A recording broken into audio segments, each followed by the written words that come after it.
Signore e signori, benvenuti all'edizione. Stavo cercando di capire che numero di edizione è questa, ma non ci sono ancora riuscito, ma sono almeno più di 10 anni che stiamo facendo questo seminario teosofico europeo in collaborazione con la Federazione delle Società Teosofiche Europee, in collaborazione con la Società Teosofica Italiana e qui in Svizzera per la rappresentanza presidenziale della Confederazione. E con immenso piacere e onore che quest'anno possiamo veramente dedicarci a un tema che in questi ultimi anni ci sta particolarmente a cuore, che è quello dello spirituale nell'arte. È una cosa che a me personalmente dà moltissima gioia e quindi spero che anche per voi sia lo stesso. Direi che andiamo a presentare magari la Presidente europea che ci fa l'onore di essere qui tra noi, Sabine Fanosta, dal Belgio. Adesso accendo il tuo microfono, Sabine. C'est à toi, Sabine. Hello, dear friends. So, first of all, my apology that I don't address you in Italian. If I have to read a text, it would go, but I have not really a written text, so I talk to you from the heart. And if there would be need for a short translation, of course, Andrea, you can do so. And I won't take much of your time, but I am actually very glad that I can at least connect with all of you through Zoom. And of course, I much regret not being there. I have been participating in the past, and I have the most fine memories of my stay in Ascona, in the beautiful hotel of Andrea and Greta. And I do hope in the future to be there with you and to share into the programs and to the very fine environment where you currently are. And so I can very well imagine that you are very well indeed there in Switzerland. I am also very glad, and that's also the reason why the Federation will continue its support to this fine event. I'm very glad that the work continues in Switzerland just as well. It's a very good thing, as it is a very good thing that it continues everywhere in the world. And I have had a look to the program. It's very interesting indeed, and it's also a very good idea to make that connection between theosophy and the arts. And there is a lot to say about it, as the program tells me. So I'm sure there are a number of very fine speakers who will offer you in these days a very deep content on the subject. On the other hand, despite multiple themes are possible to study within theosophical meetings, the arts being one of them, we must not forget that the actual dharma of every theosophical center, be it a lodge, be it a study center, be it even a federation, a congress, whatever it is, the real dharma of the Theosophical Society is the one of universal brotherhood.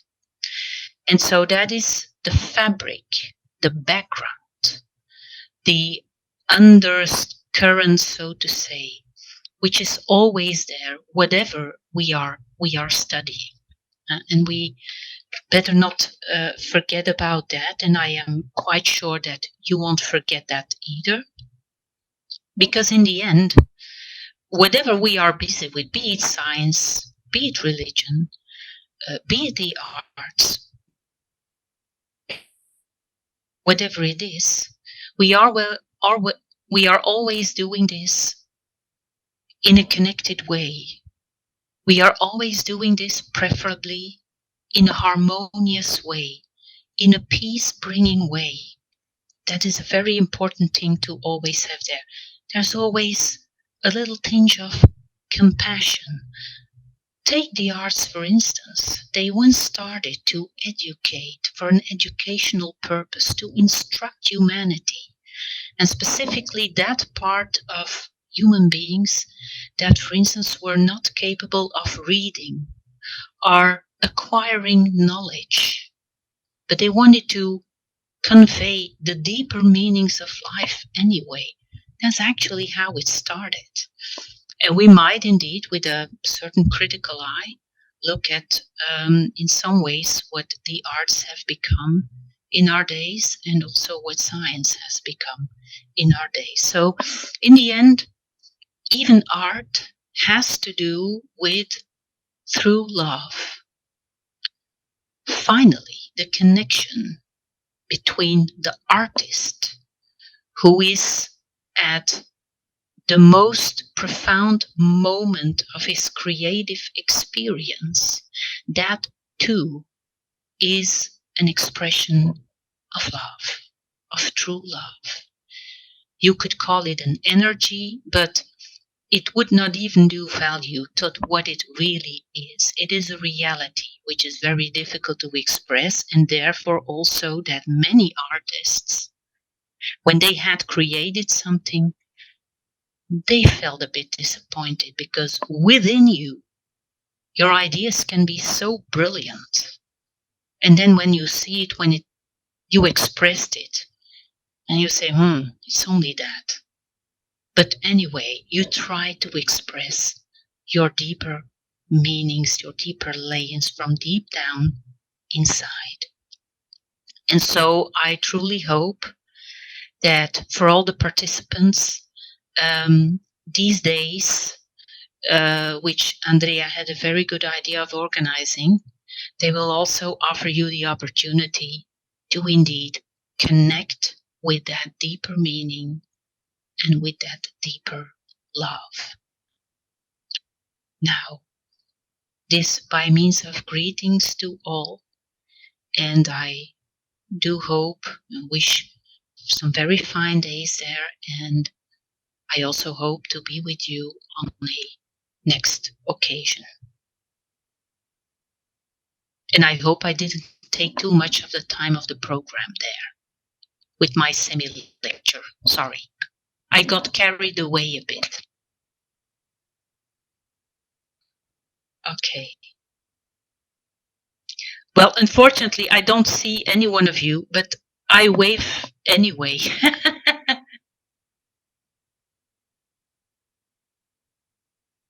Don't worry.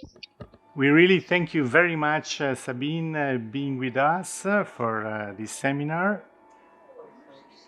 And it's a great pleasure starting with you. We wish you all the best for your theosophical life. Thank you. Thank you very much for this greeting. We hope to see you as soon as possible in some of the seminar or congress around the world, even in Adyar, or next time maybe in Ascona. Yes. And all the best. Thank you very much. See you soon. There's a chance. Bye-bye. Thank you to all. Very fine gathering.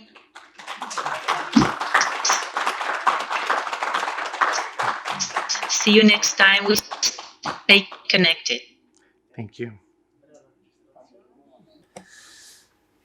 Allora, innanzitutto vi porto il saluto della Società Teosofica Italiana e sono molto lieto di poterla rappresentare in questa occasione qui ad Ascona, da dove proprio qui, diciamo, più di 15 anni fa è partita sostanzialmente una sperimentazione che voleva mettere insieme i teosofi italiani, quelli svizzeri, ma anche, se del caso, di altri paesi, per dibattere, diciamo, e approfondire appassionatamente i temi della ricerca spirituale. Credo che in tutti questi anni questo lavoro sia stato fatto e il seminario di quest'anno si connota, diciamo, relativamente ad un tema di grande importanza per la ricerca teosofica, che è quello del rapporto fra l'arte e la teosofia e, come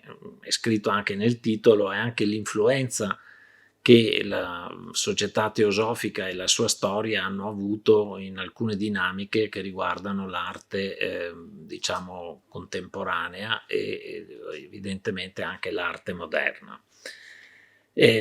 La società teosofica credo che oggi sia al centro di due grandi elementi di ricerca. Uno riguarda proprio il tema dell'arte, quindi il rapporto fra l'arte e la spiritualità, e l'altro grande tema di ricerca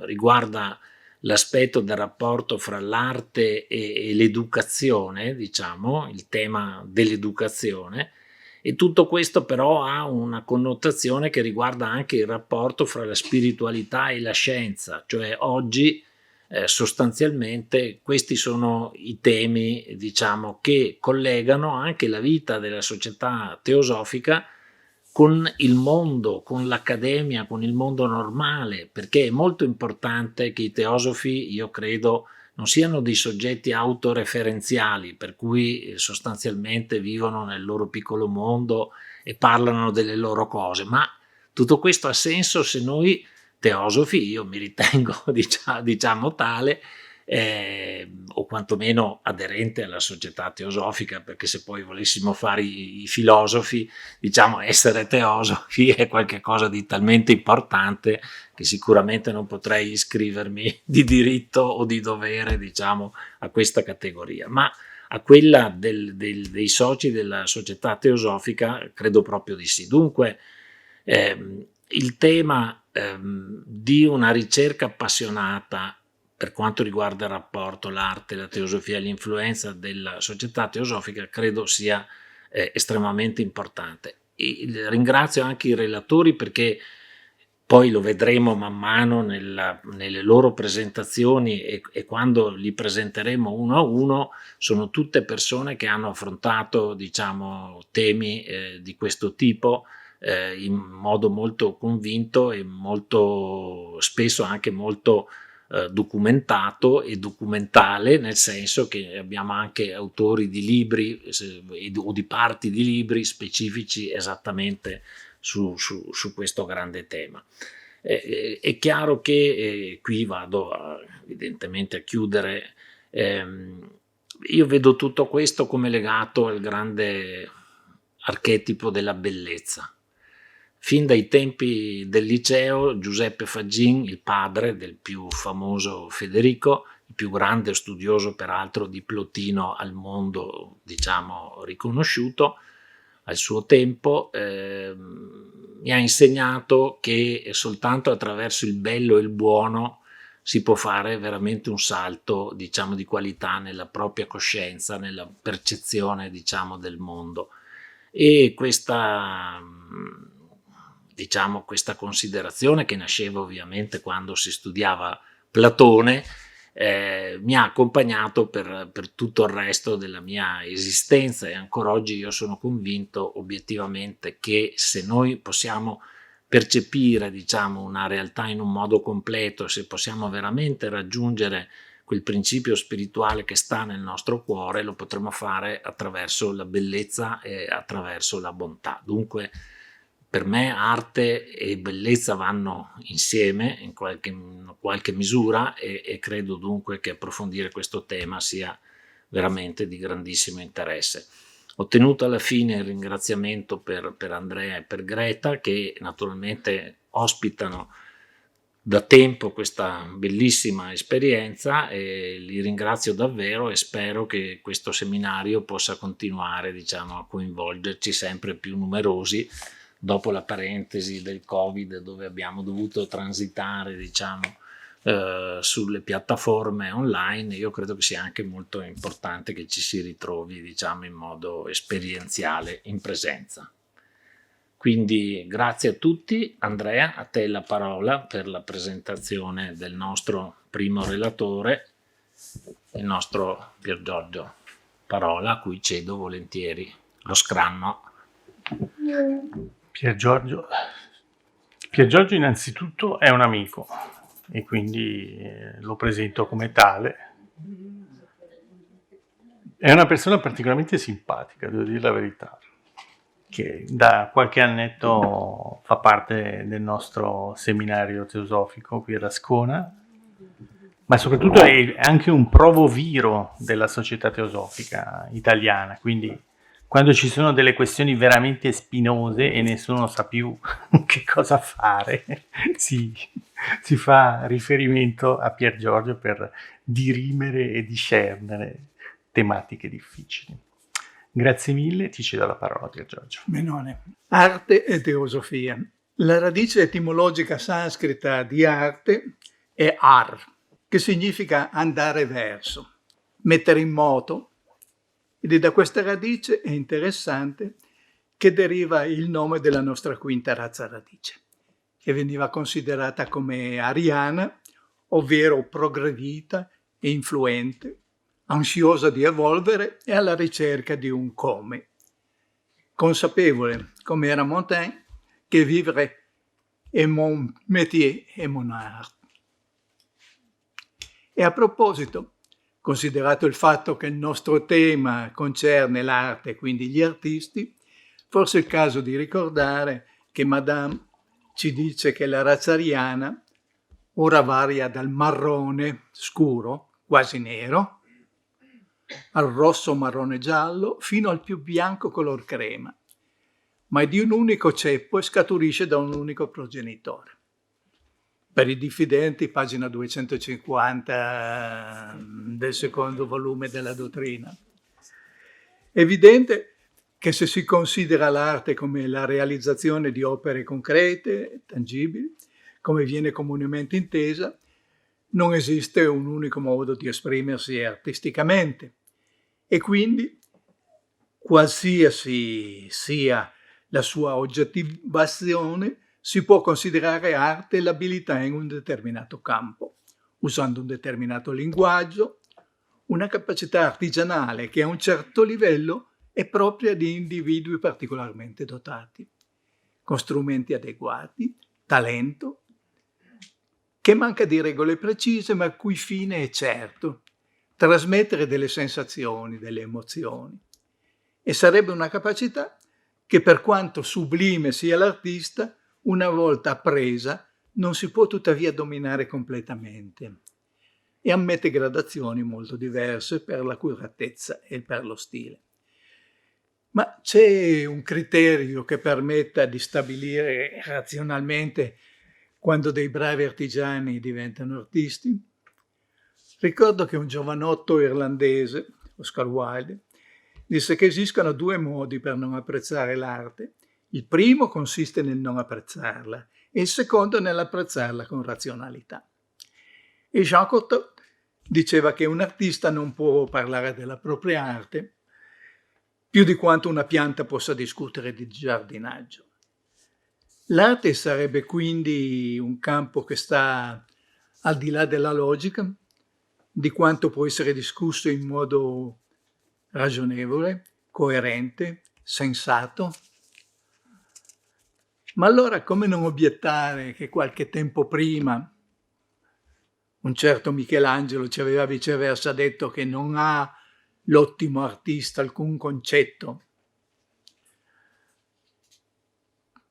cum marmo solo in sé non circoscrive col suo superchio, e solo a questo arriva la man che ubbidisce all'intelletto. Data la divergenza di opinioni, si dovrebbe provare a spiegare se, e se no, collocare l'arte al di là della pura razionalità e il perché. Vediamo se e come la dottrina teosofica può essere d'aiuto. È un argomento interessante e forse la teosofia può fornire spiegazioni. Anche quello dell'arte è un campo in cui la dottrina teosofica può essere utile.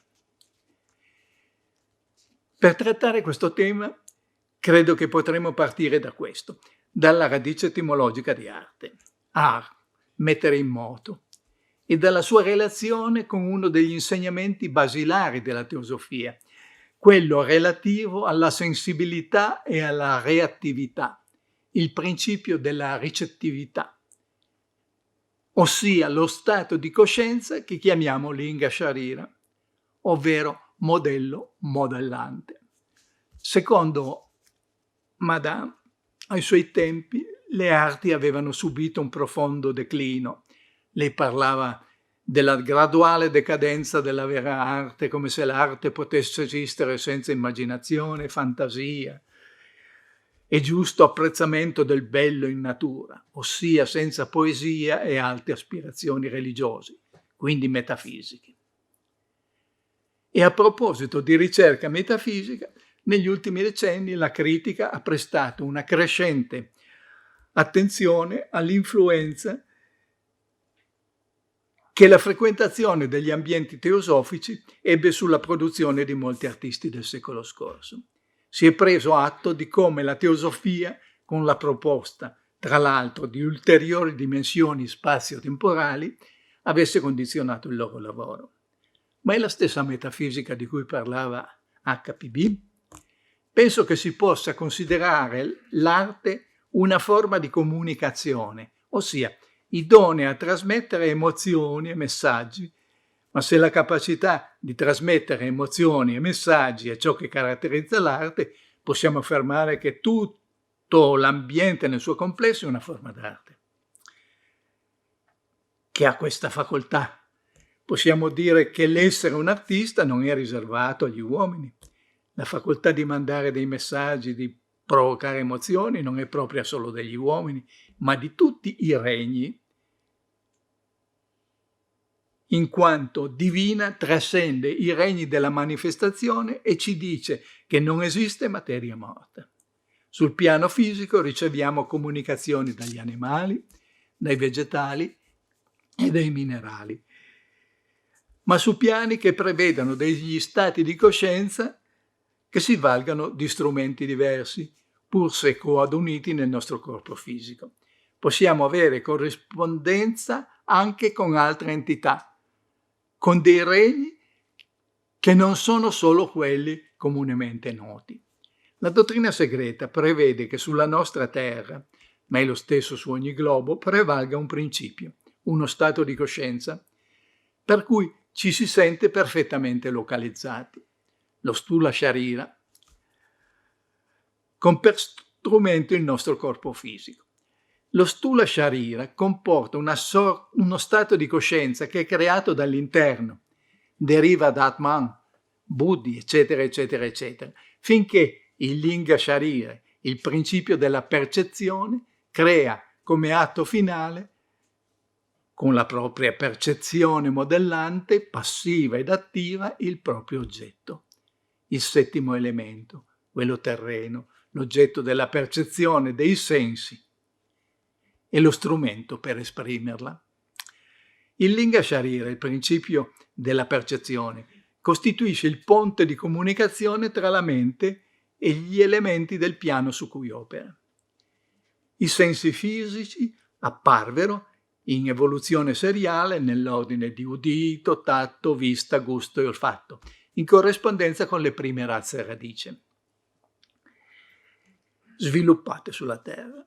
Questi sensi non si sono sviluppati dal nulla, ma sono espressioni o riflessi sul piano fisico di precedenti funzioni causali interiori, latenti, che risiedono nella struttura della persona interiore. Il principio della percezione, il Linga Sharira, consente di sentire e di fare sentire, e il principio ricettivo trova sul piano astrale dei mondi in cui è privilegiato e che sono caratterizzati dalla classe di elementali più progrediti, non più saggi. E da questo riguardo è affascinante quanto propone lo studio dell'entanglement quantistico.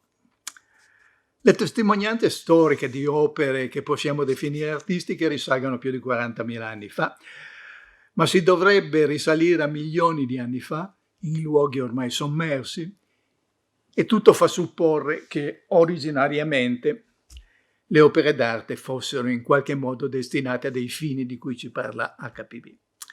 I reperti che abbiamo sono verosimilmente delle immagini che erano parte inscindibile di un contesto rituale, prima magico e poi religioso, probabilmente dei residui della pratica tantidea della magia, e la loro autorità e validità era determinata proprio dal fatto che appartenevano al mondo liturgico. Anche le stanze di Xi'an usano delle rappresentazioni figurate per rappresentare degli esseri non umani di cui non possiamo descrivere altrimenti la natura. Nelle varie culture le immagini hanno certo preceduto, condizionato e accompagnato lo sviluppo della scrittura, prima con dei pittogrammi e poi, specialmente per il fiorire dei commerci, con l'invenzione dei simboli della scrittura, con degli ideogrammi, tutto quello che caratterizza la nostra quinta razza, il nostro attuale stato di coscienza. Per trattare un tema, la teosofia procede nei termini di quella dottrina che vede ogni cosa nell'ambito del Kalachakra, della ruota del tempo. La dottrina che distingue veramente l'insegnamento blavatskyano e dei suoi maestri e prevede una infinitamente complessa concatenazione di entità in un susseguirsi di cicli che contrassegnano la vita. Cicli che regolano quelle periodiche involuzioni nella materialità ed evoluzioni verso la spiritualità, che sono il fondamento dei modelli, degli ideali di ogni civiltà.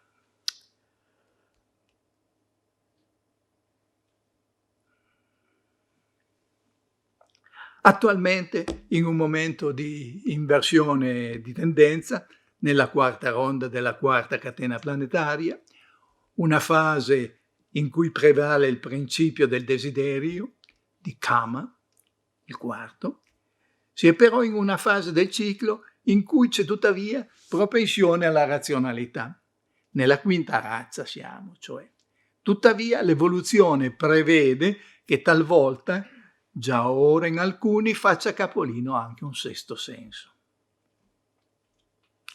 Quello che sarà proprio di una razza futura, la sesta.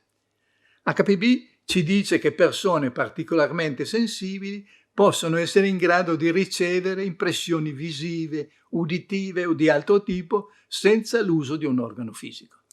Attualmente nella quarta sottorazza lo stato di coscienza, che sarà proprio di una futura sesta sottorazza, è privilegio di pochi. Questo è un senso che fa parte dei sensi corporei, ma sta su un piano che riguarda delle attività spirituali, intellettuali, organiche e funzionali.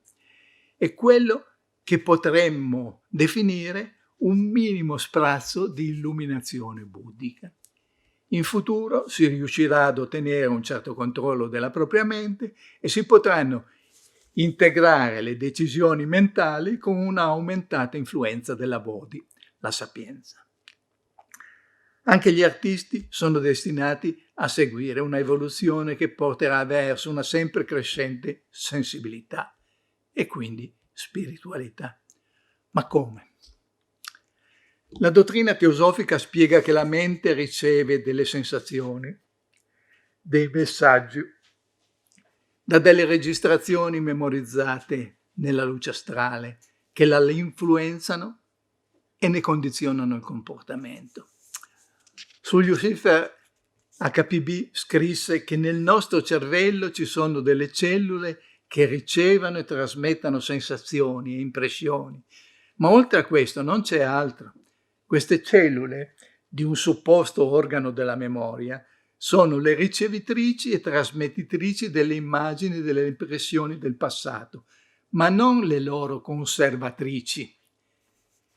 È la memoria universale che conserva ogni movimento, ogni minima onda o impressione, ogni impressione che increspa le onde della natura differenziata, dell'uomo e dell'universo. A proposito, come si avvicini alla teoria quantistica della coscienza elaborata da Sir Roger Penrose e Ameroff, non dei maghi o dei veggenti, ma un accademico e un premio Nobel per la fisica. Questo è importante. Kutumi, secondo quanto afferma la lettera numero 10, era ben conscio che la scienza è il nostro grande alleato. Ed HPB ci dice anche, dottrina segreta, che che sulla terra ogni oggetto ha una natura spirituale ed una materiale, una natura visibile ed una invisibile. Nessun insegnamento teosofico è più fondamentale di questo, che dichiara sia lo spirito che la materia come aspetti diversi di un'unica realtà. Allo stadio attuale della sua evoluzione, l'uomo non ha ancora sviluppato gli organi per poter manifestare le funzioni del sesto e del settimo senso, la precognizione e l'intuizione. Ma nella sesta sottorazza e poi nella quinta ronda, con lo sviluppo dell'etere, ci sarà una evoluzione relativamente maggiore dell'organo di senso relativo al principio manasico, con un ulteriore sviluppo di quella precognizione relativa alla taijasi, l'illuminazione. Quindi la visione di Michelangelo, che dava la supremazia all'intelletto, precariava soltanto la propria epoca e parlava di una mente illuminata. È significativo che Pablo Picasso, un artista, dicesse che bisogna imparare le regole come un professionista per poterle infrangere come un artista. E Jean Cocteau, al di là della sua faccezia, avrebbe dovuto essere al corrente del fatto che la vegetazione non ha ancora sviluppato una mente, mentre l'uomo una mente ce l'ha, un particolare stato di linguaggio, di coscienza, che talvolta può venire illuminato, che non usa più il linguaggio comune, che può produrre delle opere d'arte. E mi pare che questa possa anche essere una risposta alle ragioni che inducevano Platone a voler bandire gli artisti dal suo stato ideale.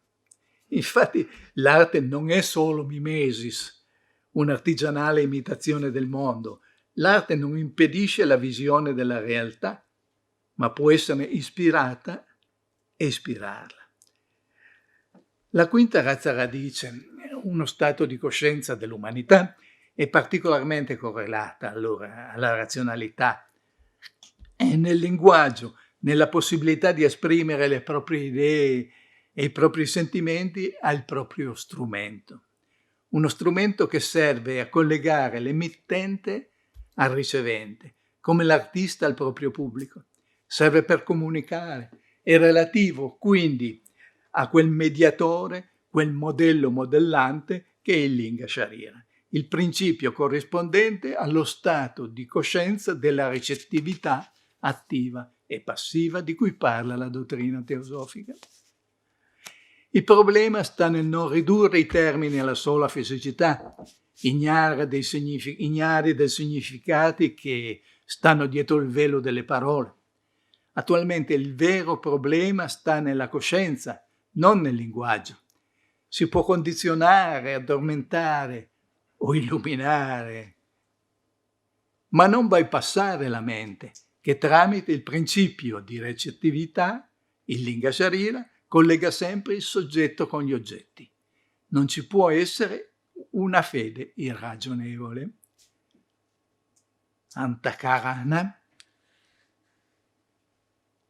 l'organo del senso, come i vedantini chiamano la mente, è un termine che nella letteratura teosofica è sovente sinonimo di ponte. Nella luce astrale, l'artista, una persona che è particolarmente sensibile a quanto vi accade, a seconda della propria personalità, può essere in grado di vedere il peggio della manifestazione o avere una visione devacenica, esternare sia il sublime che l'immondo. HPB, nelle sue translation, dice che i prototipi o le idee delle cose esistono prima sul piano della eterna coscienza divina e quindi vengano riflessi e girati nella luce astrale. E qui, sul suo piano inferiore, riflette anche la vita della nostra terra. L'opera d'arte non è solo un mezzo per comunicare delle ideologie personali, e oltre a fornire dei miti alla fantasia degli artisti, la teosofia prospetta che in un mondo astrale ci siano dei modelli, dei prototipi che conservano a lungo la propria confermazione. e che queste forme sono dei campi di forza che servono da modello per ogni struttura fisica e per la sua immagine. Delle forme che un artista in grado di vedere può scegliere come modello da riprodurre nelle proprie opere. E sebbene gli dei personificati dal culto religioso popolare non debbano assolutamente essere presi alla lettera, alcune opere simboleggiano delle profonde e sacre realtà esoteriche, delle forze e dei principi divini. Il Mahatma Kutumi, d'altronde, ha detto che i maestri possono essere considerati come coloro che hanno dedicato la propria vita a servire la dea Sarasvati, la nostra Iside ariana. E questa dea, la dea della dottrina segreta e della saggezza esoterica, viene normalmente rappresentata mentre cavalca un pavone che fa la ruota. È ora da notare, a proposito di immagini sacre, che anche chi prega un Dio trascendente con fiducia, inconsciamente si rivolge a se stesso, perché sente il richiamo del principio divino imprigionato, come immagina artisticamente Sendivogius. Il suo zolfo filosofico, l'oro allo stato potenziale, che chiama rinchiuso nel carcere tenebrosissimo di cui Mercurio tiene le chiavi, il carcere corporale. L'alchimista era un sacerdote di quell'arte sacerdotale a cui si veniva iniziati nel proprio tempio interiore, notis auton, poiché ognuno di noi è teosofia, ognuno è la teosofia, ogni monade è teosofia. Per usare dei termini teosofici, gli skandha di un artista, le sue parti costituenti, che condizionano le sue azioni, tra i quali sanna, la percezione e la memoria, sono strettamente connessi alla possibilità di ricavare delle immagini dalla luce astrale. Sono lo strumento che consente delle impressioni, sono le sue tendenze, le sue predisposizioni, ciò che lo rende un artista. La dottrina teosofica, oltre che del mondo astrale, ci parla della mantrika Shakti, il potere e la potenza occulta delle parole mistiche, dei suoni, dei numeri, delle lettere, la forza delle rappresentazioni, ci rivela il potere dei mantra, il linguaggio degli incantesimi. È composto da suoni, numeri e figure, fatta per trasmettere un certo significato nascosto mediante certe regole segrete.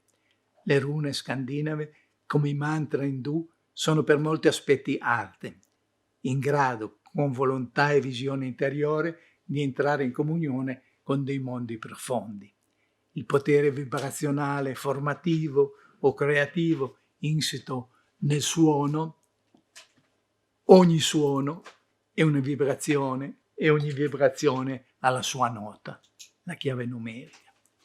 Il sistema teosofico, il vasto schema dell'evoluzione cosmica e umana, insegnato dalla teosofia, fornisce ai ricercatori le nozioni necessarie per spiegare, per comprendere come funziona il processo che fa sì che si possano interpretare le proprie visioni e spiegano altresì la struttura universale e il vocabolario che molti mistici e veggenti usano per comunicare le proprie percezioni.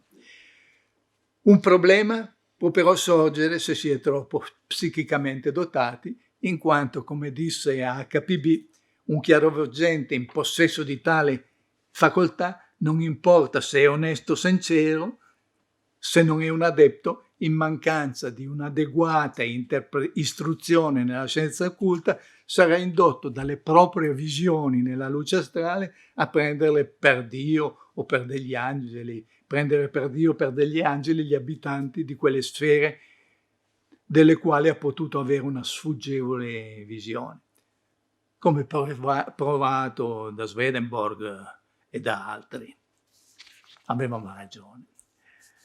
Ma quello dell'arte e degli artisti è quindi un problema che, oltre a un interesse sapienziale riguardo la morale, concerne altresì l'etica degli uomini, la loro evoluzione. Incommensurabile è l'influenza dell'arte sulle civiltà, dell'arte intesa in senso lato e con tutte le possibilità che fornisce la moderna, stupefacente tecnologia. Il cinema, ad esempio, che col teatro accomuna numerose forme d'arte, in cui operano tutte le muse. L'arte è uno strumento ideale per trasmettere gli oscuri, complessi cambiamenti che avvengano nel mondo e parlare di una visione teosofica dell'arte senza rilevare il suo contenuto etico, la sua attenzione alla morale è insufficiente, se non sbagliato. E d'altronde, ad evidenziare l'importanza del tema, c'è l'attenzione che l'arte ha sempre ricevuto in ambienti diversi, ma non certo incompatibili. Nel 1964, alla festa dell'Ascensione, San Paolo VI, tenne un discorso in cui chiedeva che venisse superata ogni incomprensione tra la Chiesa e gli artisti e si ristabilisse quell'antica amicizia che già il Vaticano II aveva patrocinato in un suo documento. La Chiesa, se vuole essere fedele al suo compito, non può farne a meno. Noi abbiamo bisogno di voi. Il nostro ministero ha bisogno della vostra collaborazione, poiché, come sapete, il nostro ministero è quello di predicare e di rendere accessibile e comprensibile, anzi commovente il mondo dello spirito, dell'invisibile, dell'ineffabile, di Dio. E in questa operazione, che travasa il mondo invisibile in forme accessibili, voi siete i maestri. Come?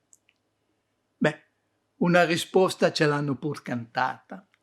Il 64 era l'anno in cui Bob Dylan cantava Blowing the Wind. How many roads, quante vie deve percorrere un uomo prima di poter essere chiamato uomo? La risposta, amico mio, soffia nel vento. La risposta sta soffiando nel vento, poiché quelli che gli artisti odano nel vento sono gli asura, i soffi, i respiri, gli spiriti celesti di cui parla Madame Blavatsky. Per i greci la terra era la caverna dei venti e i venti erano quelli dello spirito, erano l'immagine della vita, dell'universo. La risposta, ogni artista potrà sempre sentirla nel vento, capirla e in qualche modo cantarla. Essere una michelangiolesca, ma anche ubbidisce all'intelletto. Amahat. Grazie.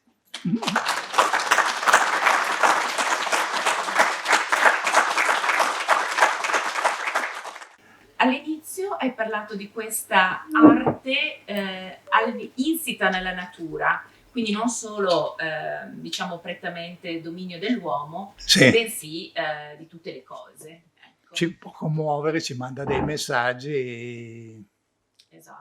Esatto, che noi riceviamo tramite il nostro principio di recettività, quell'Inga Sharira di cui parlo, e tramite la mente ci condiziona, fa sì che noi ci comportiamo in un certo modo.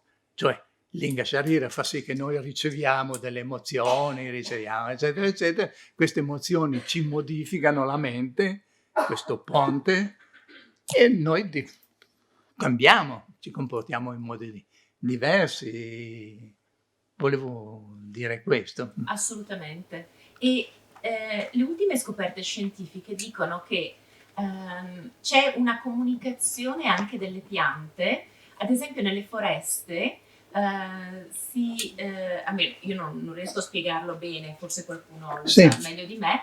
C'è una comunicazione radicale, certo, in modo che poi c'è anche la possibilità dell'interruzione del linguaggio. Certo, ed è interessante questo, perché il mondo vegetale si colloca sul piano astrale, sul piano dell'Inga Sharira.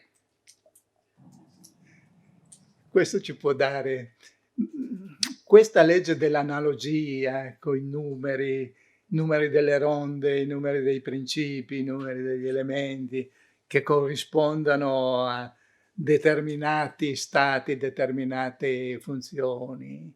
È quello che impregna la teosofia e che è il compito dello Jnana Yoga rilevare. Grazie. Figurati, grazie a te. Grazie mille Pier Giorgio, è sempre un piacere ascoltarti. Ti invito già per l'anno prossimo, mi raccomando, segnati la data. Ci portiamo avanti col lavoro. Grazie mille, un bel applauso.